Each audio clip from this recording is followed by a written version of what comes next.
Hello, I'm Jacob. This is the Preppers Bunker Outdoors. Real quick, this channel is not monetized or sponsored in any way. It is completely funded through the links below through my own business, Patreon, and the Grunt Style Brand Ambassador Program. Now today, we're going to talk a little bit about the recent Parkland shooting in Florida where Nicholas Cruz brought an AR-15 to school and shot some people up. And I have a special guest here, Sheriff Doyle from Edmonson County. Sheriff, would you like to introduce yourself? Tell them a little bit about Edmonson County. Yeah, thanks for having me, Jacob. My name is Shane Doyle. I'm the Sheriff of Edmonson County, Kentucky. We're a small county. Kentucky's got a lot of counties, and we're one of the smaller ones. Very rural. We don't have any kind of major city. I've been in law enforcement for almost 14 years now. Started my career in 2004, and then I took office as sheriff. Got elected in 2015 is when I took office. So I've been sheriff for a little over 3 years now, and working on hopefully my second term soon. Yeah.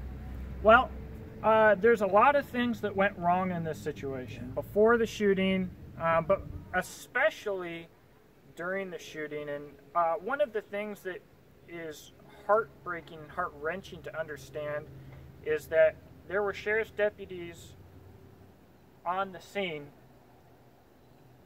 not going in to handle this situation, and I kind of wanted to get your angle or perspective on that. Well, first thing I want to say is on that, I don't like to armchair quarterback any other officer in their actions. I see a lot of times that people will second guess and question an officer's actions, and you know, I completely understand why that was done that way, and maybe to a civilian they may not.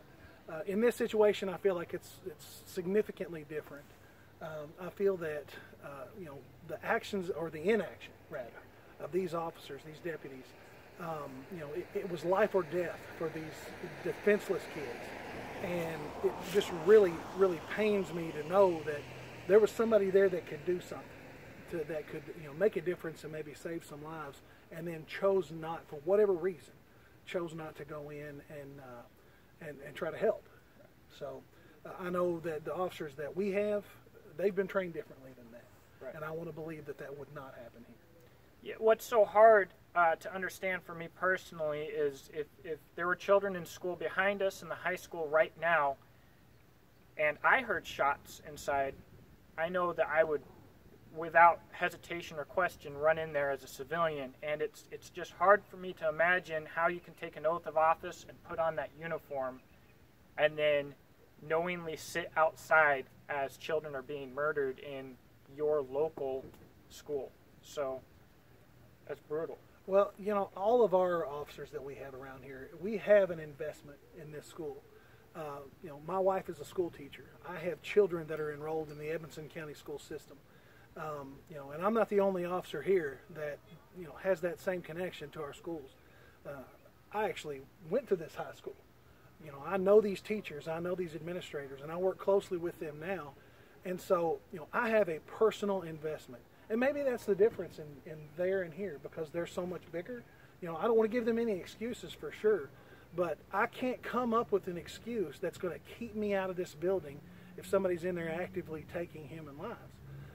You know, the way that we train is if there's a shooter in a public setting, we go hunting for that person. And we don't stop until we stop that threat. You know, we don't wait for help. We don't wait for backup. We go in. If there's one of us or if there's 10 of us, we're going to immediately go in after. And that's the way every officer in America is trained. Our rapid deployment and active shooter trainings are the same across the board. And so, you know, there is no excuse for these officers in action. That's just a terrible topic, and to compound the problems is after the fact. We have problems before and after with FBI and with whoever else, and who knows how that goes, but after the fact, Sheriff Israel himself said that he does not take responsibility for what happened, that he put a gun in their hands, a badge on their chest, he gave them training, and what they did does not fall on him. And as a sheriff, with deputies under you, how does that make you feel in a situation like this? I don't understand that mentality at all. It makes absolutely no sense. I know that when I put the officers in the positions that they're in, but I put them there for a reason, and it's because I trust them. I trust them to make the right decisions when there's a situation, whether it be responding to a burglary or a domestic or an active shooter. I trust that they're going to make the right decision, and they're going to follow their training and their instructions. To think that I would ever say, well, that was not my problem, I didn't do that. I just can't imagine a situation like that. Everybody that works for me, I am responsible for what they do. And if they mess up, that ultimately falls back on me for putting them in a situation that they were not equipped to handle. And so Sheriff Israel put those people in those positions to handle those situations, and they did not. So he obviously put the wrong people there. And there's no conspiracy about this, what we're talking about right now. There are conspiracies out there about what could have happened and how he could have been at fault, whatever else. This is what he said about what did happen. There's no question. So that's really terrible. Now, one of the things that people are talking about from Trump all the way down is training and arming teachers. Do you think that in the future that could be a deterrent to people shooting schools? Well, I've actually spoken directly with our Senator, Rand Paul. I've spoken with our U.S. Representative, Brett Guthrie. I've spoken with our local state representative and senators about trying to come up with a way to give our teachers the ability to defend themselves. This is a gun-free zone right here, and nobody has any question about whether it is that or not. There's a lot of question right now whether it should be. And so the way that I feel about it is, if you can give these teachers and these administrators the ability to defend themselves, if they're properly trained, and if the weapon is properly stored, there is a way to do that that's safe for the teachers, for the students, but dangerous for a bad guy that's going to come in and try to cause harm. And so, my ideas, I've given those ideas to people that are, above my pay grade, and I've got some good response from that. I've not seen any action yet. And so maybe it's, unfortunately, it takes bad things to happen sometimes to get a response. I feel like that not necessarily that the teachers should carry a weapon on them, but they should at least have access in a secure area to get that. I've offered to train those teachers free of charge, have my certified firearms instructor to do that training for them. And I think that there's not a sheriff in America, I want to believe, that would not offer the same thing. And so those are just some of the ideas that have come out. I don't think it's a bad idea myself. Well, hopefully it's something that they look into, because statistically speaking, if you've been watching the news to any degree, it seems apparent, regardless of your political leanings, that gun-free zones are target-rich environments. Yeah. And so our children are our future. They're supposed to be what we're investing in. So to have them just as sitting ducks, it's not good. Something needs to be figured out. There's no doubt about it. And how to do it cost effectively, I think, is the greatest issue, because I don't think anybody can afford to put 3 or 4 or 5 deputies in there walking around with guns every time that school's going. Well, I would love to do that. I mean, I wish that I had at least one officer for every school. We do have a school resource officer, and I'm proud of that, and he does a great job. And I know that he's invested in these students' futures.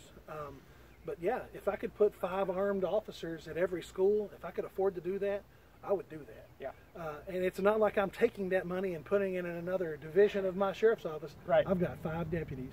Right. And so, of our 5 deputies, we have 1 school resource officer, and the rest of us are patrol, or I'm in charge of the department. But, it is a matter of funding, unfortunately. And it seems like that's what everything boils down to. We get no financial help from the federal government or the state government. Everything is paid for by county tax dollars, and so it's a hard decision for our people that make those decisions where they're going to put that money. And I understand it's tight everywhere, but there has to be an answer that is cost effective and also effective for safety for the students. You mentioned our school resource officer. So one of these 4 deputies that waited outside was the armed school resource officer. And that is just, I just don't think that that's anything anybody should be able to get behind. I believe he resigned immediately as that came forward. Yeah, and I was told that he retired, which means that he had lots of experience in the field, and so that makes it even more disheartening. You know, if it was a brand new officer that didn't really understand what he was getting into, maybe it would make a little more sense. But absolutely doesn't make sense that an officer at retirement age would make the decisions that he made. Well, and one thing that this means to me, it's a little different for everybody, and it's not 100% applicable to this situation because we're talking about children, but this whole move to disarm people in America today, and because people want to just have police officers responsible for their well-being. Well, ultimately, everybody is responsible for their own self-defense, and no matter how many guns you take away, and no matter how many taxes you pay, you'll never be able to afford to have an officer with you personally in a time of need. And so, you know, it's interesting to me that through this situation, where absolutely sadly we see government ineptitude from the top to the bottom, that still people are pushing for gun control, when what you should be taking out of this is you can't always have a police officer, and if you don't want to defend yourself, Shane here, I have no question, would put his life in danger for the people of this county. But police officers are people. They have families to go home to, and not every officer is going to make that choice. As you can see here, you have 4 officers as children are being murdered deciding to wait outside. So you can't trust an officer that you don't know to lay down his life for you when you're not even willing to take responsibility for your own life. It's just not possible. It doesn't make sense to think that I don't need to take responsibility for my life, but he will. He's got a family too. So I'm blessed to live in Edmonson County. I have no question that Sheriff Doyle, will do his job. But you need to remember that people are people. And, you know, it's all of this boils down to responsibility. You know, the sheriff doesn't want to take responsibility. I have no doubt that those deputies don't want to take responsibility. And the people don't want to take responsibility. The government doesn't want to take responsibility. The school doesn't want to take responsibility. So what's it all boil down to, you know? So the answer here in a school shooting might be complicated, but how people come to push gun control for the legal owner through this situation is just incredible. It's just incredible. I really appreciate you coming out here, taking the time to do this video with me. I have zero doubt in my mind that in Edmonson County, if children are being murdered, that we will have law enforcement in that building. And I have zero doubt in my mind that if Sheriff Doyle is there, that he himself will be in there. There will be no, I take no responsibility for what happened, it's not my fault, while somebody sits behind a desk and sheriffs hide behind cars. Okay, so I appreciate having you, and I'm glad that you are a sheriff. And you guys, but what you need to take from that, you might not know your sheriff or your law enforcement officers, and you know, if you can't take responsibility for your own life, how can you give that responsibility to somebody that you might not know? As always, thank you for watching. Please let me know what you think in the comment section below. Please share, thumbs up or thumbs down, and I hope that you have a blessed day.